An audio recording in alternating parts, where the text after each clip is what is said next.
and welcome to Dotto Tech. We are focused on a single task today: what to look for in a notebook computer. Now, if there's one thing I can tell you without reservation, it's that for me, the most important single piece of technology is my notebook. Our show is an example of a typical small business, and I'm no different from most every other small business person out there when it comes to my technology needs. And I am here to witness. This is the basis from which most of my business is generated. This past summer, I helped no less than 3 close friends upgrade their computers for their small and medium businesses. I find it very valuable spending time with friends in different industries to get a feel for what they need and use. And the fact that I'm so close to technology means I can often come up with different solutions to problems that they're not even aware of. So today, we're going to look at small business needs in notebooks and how to make sure you get a computer that's going to provide you with a base to grow your business. We're going to consider several different notebooks from a company called Lenovo. You may or may not have heard of them, as they're a relatively new company, but their lineage is as good as it gets in the tech world. Lenovo is the old personal computer division of IBM, and one thing that those in the know knew about IBM is no one made better business notebooks than Big Blue. The ThinkPad was always at or near the top in quality, reliability, and most importantly, innovation. But back to the task on hand. Now, when I'm choosing a notebook, what do I look for?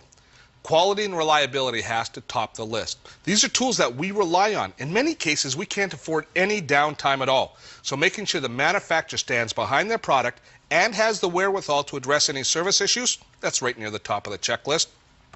Lenovo's inherited IBM's extensive and impressive service expertise, so there's no problem there. So now let's get down to feature, style, and budget. Now, personally, I love the ultra portables, the smaller, more compact models. This is my current companion. It's Lenovo's X41 tablet PC. I like to work on the plane, and I carry my computer with me everywhere, so ultra portables really appeal to me. However, there are some caveats. Ultra portables tend to be more expensive. They can run as much as double the cost of other models, and the screens are small. There's also no built-in optical drive, no DVD player, no CD drive. You can find some in mid-range notebooks that are smaller and still have drives, but for me it's not a concern.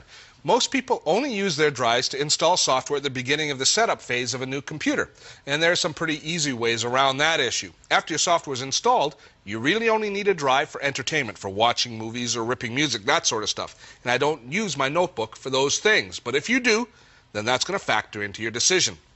Now, before you choose your computer, you should really have an idea of the total system configuration that you plan. So you have to consider the total system cost and things like additional RAM. That's one of the things that I always recommend people add to their notebook is RAM. Typically, notebooks ship with 512 megabytes of RAM. Make sure you upgrade to at least 1 gigabyte of RAM, and if your budget allows it, go for 2, because more RAM is always useful. Another thing you need to have in every notebook is wireless connectivity. Having a Wi-Fi card installed in your notebook means that you can jump onto the wireless networks that are springing up all over. Some whole cities, in Toronto, for example, with Toronto Hydro, now has a complete city-wide Wi-Fi network, and we're going to see that happen in more and more cities.